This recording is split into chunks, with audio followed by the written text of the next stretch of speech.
이 시간 주신 말씀을 가지고 하나님이 함께 하신다는 것, 하나님이 함께 하신다라는 것이라는 주제로 하나님 말씀 증거하도록 하겠습니다. 야곱은 외삼촌 라반의 집에서 많은 양과 염소를 얻게 되었습니다. 야곱은 라반에게 앞으로 태어나는 양과 이 염소 중에서 얼룩지고 또 점이 있고 또 아롱진 것은 자기에게 다 달라고 그렇게 요구하였습니다. 그리고 이 양떼가 물을 마실 때 이 나뭇가지의 껍질을 벗겨서 이 양떼가 그것을 보도록 그 앞에 세워두었습니다. 그 후에 신기하게도 이 얼룩무늬가 있는 새끼들이 굉장히 많이 태어났고, 그리고 이로 인해서 야곱의 재산은 크게 늘어났습니다. 창세기 30장 43절에서는 이렇게 말씀합니다. 이에 그 사람이 매우 번창하여 양떼와 노비와 낙타와 나귀가 많았더라. 야곱이 제일 처음에 이 라반의 집에 왔을 때까지만 해도 그는 아무것도 가진 것이 없었습니다. 손에 지팡이 하나밖에 없었어요. 그런데 이제는 수많은 양과 염소와 종, 낙타, 나귀, 부자가 되었습니다. 자, 이 모습을 지켜보았던 외삼촌 라반의 아들들이 서로 모여서 야곱에 대해서 수군거리기 시작합니다. 오늘 본문 1절 말씀이지요. 야곱이 라반의 아들들이 하는 말을 들었는데 뭐라고 말을 하느냐? 야곱이 우리 아버지의 소유를 다 빼앗아 가지고 우리 아버지의 그 소유 때문에 이 모든 재물을 다 모았다. 이 말을 들었어요. 이 라반의 아들들은 야곱이 가지고 있는 그 재산이 본래 누구 거라고 생각합니까? 자기 아버지 것이라고 그렇게 생각을 했습니다. 그래서 그들은 이렇게 생각을 했어요. 야곱이 우리 아버지 것 다 빼앗아 갔어. 야곱이 가지고 있는 저 많은 양과 염소는 본래 우리에게 돌아와야 하는 재산이었어. 그들의 마음속에는 질투가 일어났고 분노심이 일어났습니다. 야곱이 그 말을 들었습니다. 그 말을 듣고 난 뒤에 외삼촌 라반의 얼굴을 살펴보았습니다. 2절입니다. 야곱이 라반의 안색을 본즉, 이 얼굴 표정을 봤다라는 거예요. 안색을 본즉 자기한테 대하는 것이 예전과는 달랐다. 그렇게 나와 있어요. 무슨 뜻입니까? 자신을 대하는 이 라반의 태도가 달라졌어요. 이전처럼 라반이 야곱을 그렇게 똑같이 대하지 않았습니다. 말투가 달라졌고, 싫으면 이렇게 표정에서 나타나잖아요. 표정도 달라졌고, 그리고 야곱을 바라보는 그 시선에도 경계심이 나타났습니다. 어쩌면 이것은 인간적으로 당연한 반응일 수도 있어요. 본래 야곱은 라반의 집으로 도망쳐온 사람이었습니다. 비록 라반의 두 딸과 결혼하여 이제 라반의 사위가 되었지만은 그렇다고 해서 야곱이 라반의 아들은 아니에요. 라반의 이 재산을 물려받은 사람은 야곱이 아니라 라반의 아들들이었죠. 그런데 빈손으로 이 집안으로 들어온 이 야곱이 이제는 이 라반보다 더 많은 재산을 가진 사람처럼 그렇게 보여집니다. 그러니 라반과 그의 아들들이 이 야곱을 좋아할 리가 없죠. 그들은 야곱을 질투했고 경계했습니다. 바로 그때 하나님께서 야곱에게 이렇게 말씀하십니다. 3절이죠. 여호와께서 야곱에게 이르시되 이렇게 말씀하세요. 너의 조상의 땅, 너의 족속에게로 돌아가라. 그리고 내가 너와 함께 있겠다. 이렇게 말씀하십니다. 여기서 하나님께서는 야곱에게 두 가지를 말씀하십니다. 하나는 하나님의 명령이고 또 하나는 하나님의 약속입니다. 첫 번째는 돌아가라 명령이죠. 라반의 집을 떠나라. 너의 조상의 땅으로 돌아가라 라고 말씀하십니다. 그리고 두 번째는 약속인데 어떤 약속입니까? 내가 너와 함께 있겠다. 이 약속은 야곱이 지금 처음 들은 말씀이 아니에요. 예전에 야곱이 형 에서를 피해서 고향으로 이제 떠나는 날에 길을 가다가 우리가 너무나도 잘 알죠. 피곤해서 이 베델 그 들판에서 돌을 베개로 삼고 잠을 잤던 적이 있습니다. 그날 밤에 하나님께서 야곱의 꿈에 나타나셔서 이렇게 말씀하셨죠. 28장 15절인데 읽어보겠습니다. 그 꿈에서 하나님께서 이렇게 말씀하셨습니다. 내가 너와 함께 있어. 너가 어디로 가든지 너를 지키고 너를 이끌어 이 땅으로 돌아오게 할 것이다. 내가 너에게 허락한 것을 다 이루기까지 너를 떠나지 아니하리라. 자, 하나님의 약속이죠. 자, 지금 이 약속은 20년 전에 하나님께서 하신 약속이었어요. 지금 이 시점으로부터, 오늘 본문 이 시점으로부터 20년 전에 하나님께서 하신 약속이었습니다. 내가 너와 함께 하겠다. 너가 어디로 가든지 너를 지켜주겠다. 그리고 내가 너를 이 땅으로 다시 돌아오게 하겠다. 내 약속을 다 이루기까지 나는 너를 떠나지 않겠다. 같은 의미잖아요. 그리고 이제 약 20년이 지난 후에 하나님께서 다시 말씀하십니다. 너의 조상의 땅으로 돌아가라. 내가 너와 함께 하겠다. 하나님께서 계속 반복해서 말씀하시는 게 이 말씀입니다. 함께 하겠다. 무엇을 함께 하시겠다라는 뜻일까요? 뭐 어떻게 함께 하겠다라는 뜻일까요? 우리는 하나님께서 나와 함께 하겠다라고 하면은 내가 원하는 일이 이루어질 수 있다라고 생각을 해요. 그러나 그렇지 않습니다. 하나님의 함께 하심은 내 뜻이 이루어진다 이 뜻이 아니에요. 사람들은 저마다 자기가 의지하고 자기가 믿고 있는 신이 당연히 자기와 함께 해주기를 바라고 있습니다. 그렇잖아요. 자기가 기도하고 자기가 찬송하고 자기가 믿는 하나님이든 아니면 신이든 자기와 함께 해주기를 바라고 있잖아요. 그래서 함께 해달라고 기도하지 않습니까? 왜 신이 자기와 함께 해주기를 원할까요? 왜 원합니까? 자기가 믿는 신이 왜 자기와 함께 해주기를 원하고 있습니까? 자기를 보호해주고 어려움을 피하게 해주고 그리고 내가 하는 이 일이 잘 되도록 도와주기를 바라기 때문입니다. 함께 했을 때 잘 안 된다면 누가 함께 해달라고 이야기하겠습니까? 잘 된다라는 것을 기대하기 때문에 함께 해달라고 그렇게 바라고 있는 것이죠. 사람들은 이렇게 생각합니다. 신이 자기와 함께 한다면은 나의 병도 낫고 내 사업이 잘 되고 어려움을 피할 수 있고 원하는 것을 얻을 수 있다고 생각을 합니다. 이것이 일반 종교에서 말하고 있는 신의 함께함 이거예요. 내가 믿는 신이 내 편이 되어주는 것, 내가 원하는 것을 이루도록 도와주시는 것, 나에게 유리한 결과를 만들어주는 것이죠. 그런데 이러한 생각이 문제가 뭐냐면은 이 생각이 오늘날 교회 안에도 들어왔습니다. 교회 안에도. 많은 신자가 하나님의 이 함께 하심을 이렇게 생각을 하고 있어요. 하나님께서 나와 함께 하시면 내가 하는 일이 잘 돼야 돼. 하나님께서 나를 사랑하시면 내가 원하는 것을 들어주셔야 돼. 하나님께서 우리의 가정과 함께 하시면은 우리 가족이 건강하고 자녀들도 잘 되어야 돼. 하나님께서 내 사업과 함께 하시면 이 사업이 어떻게 된다고요? 성공해야 돼요.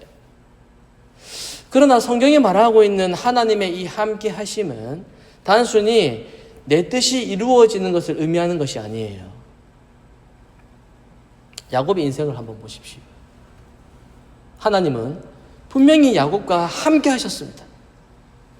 야곱이 고향을 떠날 때부터 라반의 집에서 지냈던 이 20년 동안 하나님은 야곱을 단 한 번도 떠난 적이 없어요.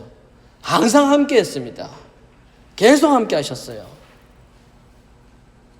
야곱의 삶이 어땠습니까? 자기가 원하는 대로 흘러갔습니까? 그렇지 않거든요. 야곱은 라헬을 사랑했습니다. 그녀와 결혼하기 위해서 7년 동안 열심히 일했습니다. 그러나 결혼식 다음 날 야곱이 자고 일어나서 아침에 눈을 떠보니까 그의 곁에는 자기가 사랑했던 라헬이 아니라 그의 언니 레아가 누워있는 거예요. 야곱은 형 에서와 아버지 이삭을 속여왔지만 이 라반에게 똑같은 속임을 당했습니다. 그래서 야곱은 라헬과 결혼하기 위해서 또다시 7년 더 일을 해야 했습니다. 그리고 레아와 라헬은 남편의 사랑과 자녀를 두고 서로 막 경쟁했습니다. 한 사람이 자녀 낳으면 다른 사람은 질투했고 또 자신의 여종까지 합세하여 가지고 야곱에게 주면서까지 어떻게 해서든지 자녀를 얻어보려고 인정받으려고 경쟁하려고 그렇게 했습니다. 뭐 좋았겠어요, 여러분? 얼마나 짜증났겠습니까? 왜 이러냐고 그러지 않았겠어요? 야곱의 가정은 평안한 가정이 아니었어요. 질투, 맨날 싸우고 다툼, 저 여자 내보내라고 그러고 경쟁이 끊이지 않는 엉망진창인 그런 가정이었습니다. 지금 야곱은 많은 자녀를 얻었고 지금은 많은 재산을 얻었어요. 그러나 그 과정이 결코 평탄하지 않았습니다. 그래서 야곱의 이 재산이 많아졌다라는 이 사실만을 보고 하나님이 함께 하셔서 야곱이 원하는 것을 모두 얻었다 이렇게 해석해서는 안 된다라는 거예요. 야곱이 사용했던 방법은 어떤 방법입니까? 인간적인 방법이었어요. 인간적인 계산이었습니다. 욕심이었어요.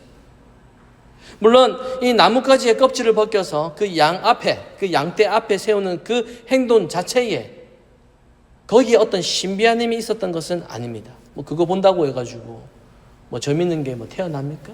그 능력이 있는 건 아니죠. 야곱이 많은 가축을 얻게 된 이 궁극적인 이유는 어떤 야곱의 그의 어떤 기술이나 장꾀 그것 때문이 아니라 라반의 불의와 그 착취를 보신 하나님께서 하나님의 섭리 가운데 야곱을 보호하셨기 때문입니다. 31장 12절에서는 하나님께서 이렇게 말씀하십니다. 라반이 그 외손촌이 너에게 행한 그 모든 것을 내가 다 보았다 이렇게 말씀하세요. 하나님께서는 라반이 야곱의 노동을 부당하게 이용한 것을 다 보셨습니다. 그러나 하나님께서 야곱을 보호하셨다라고 해서 야곱의 모든 그 행동이 옳았다라는 뜻은 아니에요. 하나님께서는 인간의 죄악까지도 다스려서 결국 자신의 뜻을 이루시겠지만은 그렇다고 해서 인간의 탐심과 그 속임수가 정당화되는 것은 아닙니다. 야곱에게는 여전히 자기 욕심이 있었어요. 그는 하나님을 기다리지 않아요. 여전히 자신의 계산과 자신의 방법으로 자기 몫을 어떻게 해서든지 확보하려고 노력했습니다. 그런데도 하나님은 야곱과 어떻게 하셨죠? 함께 하셨습니다. 왜 그렇습니까? 야곱의 욕심을 이루어주기 위해서 함께 하신 게 아니에요. 하나님께서 야곱과 함께 하셨던 이유는 야곱을 하나님의 언약의 백성으로 만들어 가시기 위해서입니다. 하나님의 함께 하심은 내가 원하는 인생을 살도록 하나님께서 나를 도와주신다라는 뜻이 아니에요. 하나님께서 내 인생의 주인이 되어서 나를 하나님의 뜻 가운데 만들어 가시고 이끌어 가신다라는 그러한 뜻입니다. 야곱의 인생은 자신의 뜻대로 흘러가지 않았습니다. 하나님의 뜻대로 흘러갔습니다. 물론 때로는 야곱이 원하는 것을 얻기도 했어요.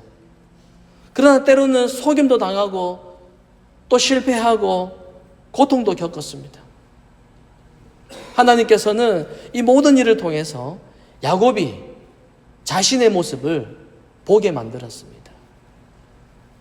야곱은 다른 사람을 속였지만 자기가 이제는 라반에게 속임을 당하면서 자신이 어떤 사람인지를 보게 되었어요. 지금까지 자기는 다른 사람의 약점을 이용해서 그렇게 살아왔는데 라반에게 이용당하면서 자기 안에 있는 그 욕심과 그 거짓을 보게 되었습니다. 하나님은 야곱의 계획을 돕는 조력자가 아니었어요. 하나님은 야곱의 인생을 다스리는 주인이셨습니다. 사랑하는 성도 여러분, 하나님께서 우리와 함께 하신다.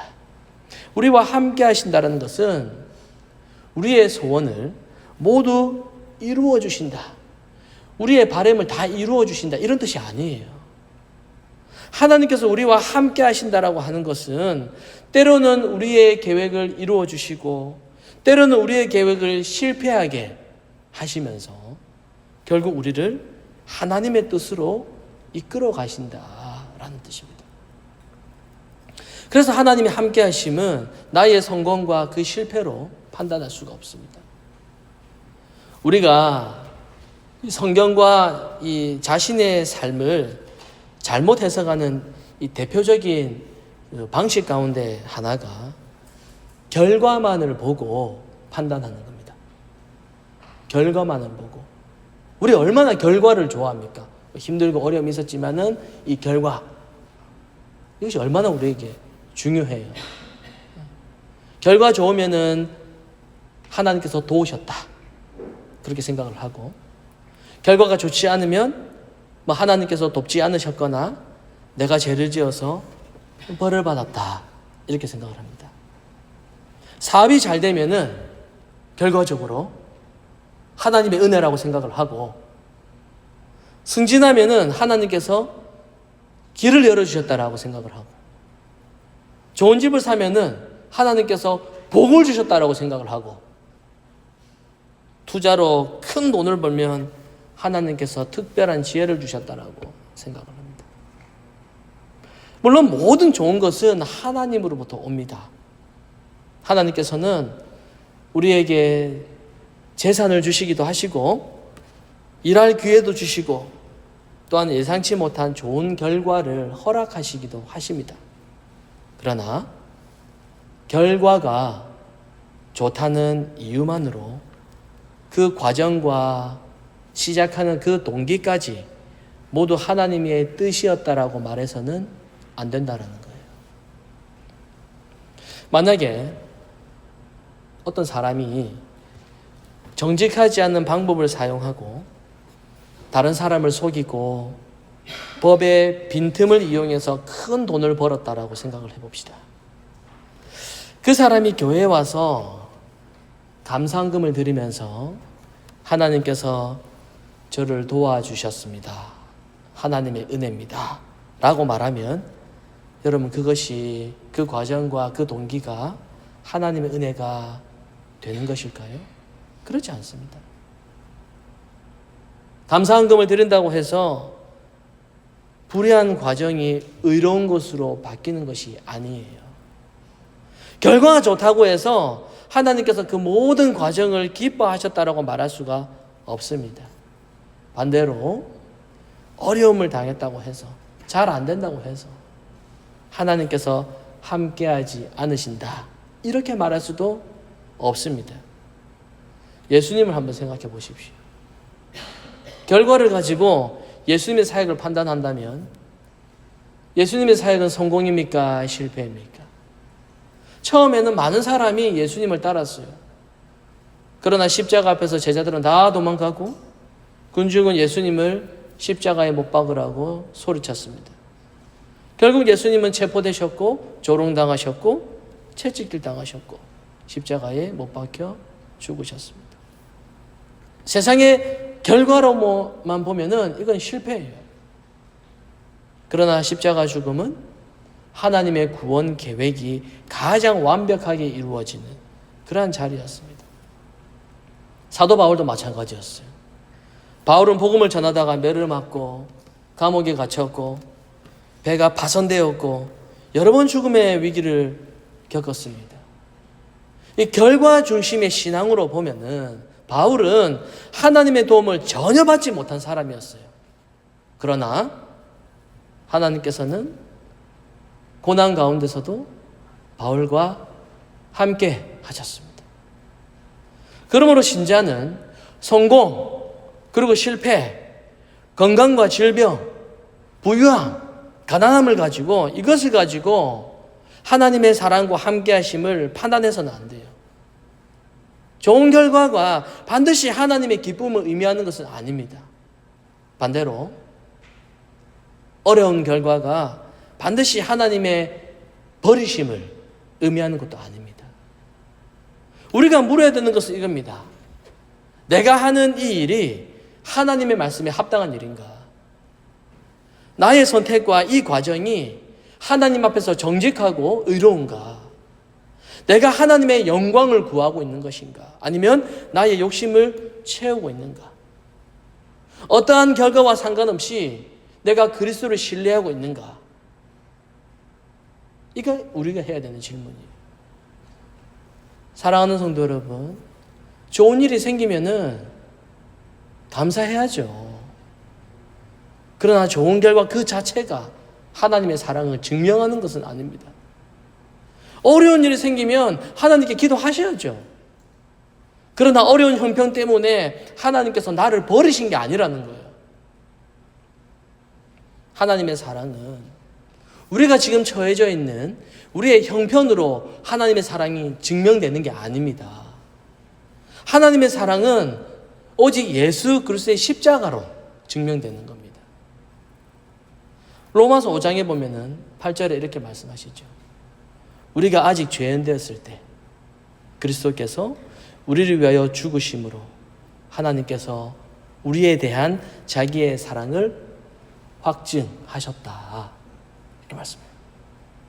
우리는 좋은 결과를 통해서 하나님의 사랑을 어떻게 해서든지 확인하려고 하지만은 하나님께서는 이미 십자가에서 자신의 사랑을 확증하셨습니다.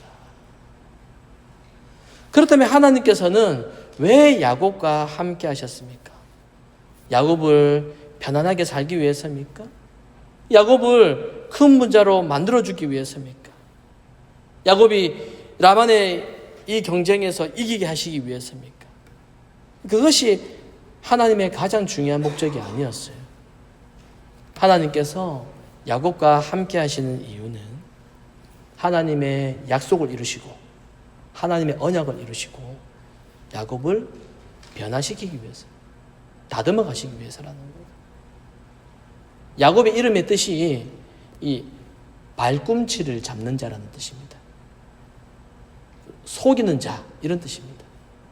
야곱은 태어날 때부터 형 에서의 그 발꿈치를 잡고 태어났어요. 장자의 명분을 얻기 위해서 형의 그 약점을 이용했고 아버지의 이삭을 속여가지고 장자의 축복을 받아버렸습니다.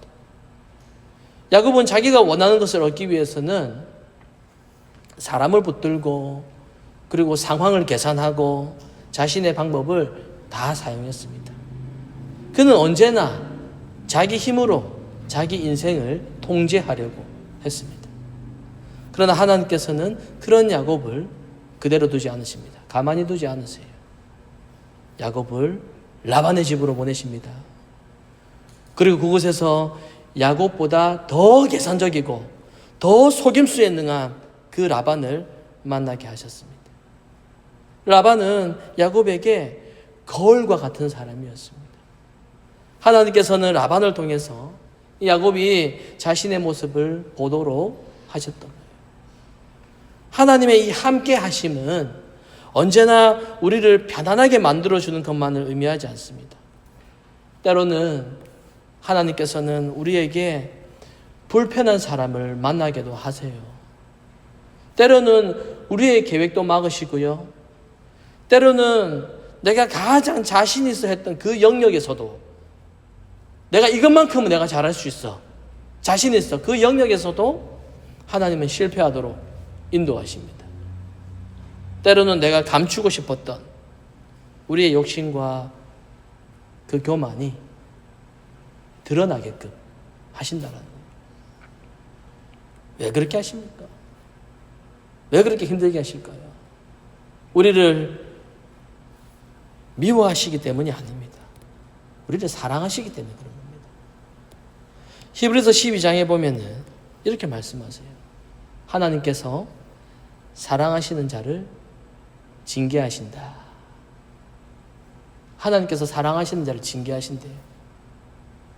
여기서 이 징계라고 하는 것은 죄에 대한 이 정죄의 형벌을 의미하는 게 아닙니다. 우리의 죄에 대한 형벌은 예수님께서 십자가에서 모두 담당하셨습니다. 그래서 신자는 더 이상 정죄 아래 있지 않습니다. 그러나 하나님께서는 아버지로서 자신의 자녀를 훈련하시고 똑바로 잡아가십니다. 우리 안에 있는 죄와 우성을 드러내시고 예수 그리스도의 그 형상을 닮아가도록 우리를 다루어 가신다라는 거예요. 그러므로 하나님께서 우리를 다루신다라는 그 사실 자체가 우리에게는 복이 되는 겁니다. 우리는 자신이 원하는 것을 얻게 되는 것을 복이라고 생각을 하지만은, 그러나 성경이 말하고 있는 가장 큰 복은 하나님께서 우리를 하나님의 백성답게 만들어 가시는 것입니다. 많은 재산을 얻었더라도 탐심과 욕심과 교만이 더 커졌다라면은 그걸 참된 복이라고 말할 수가 없겠죠. 사람들에게는 이런 말 들을 겁니다.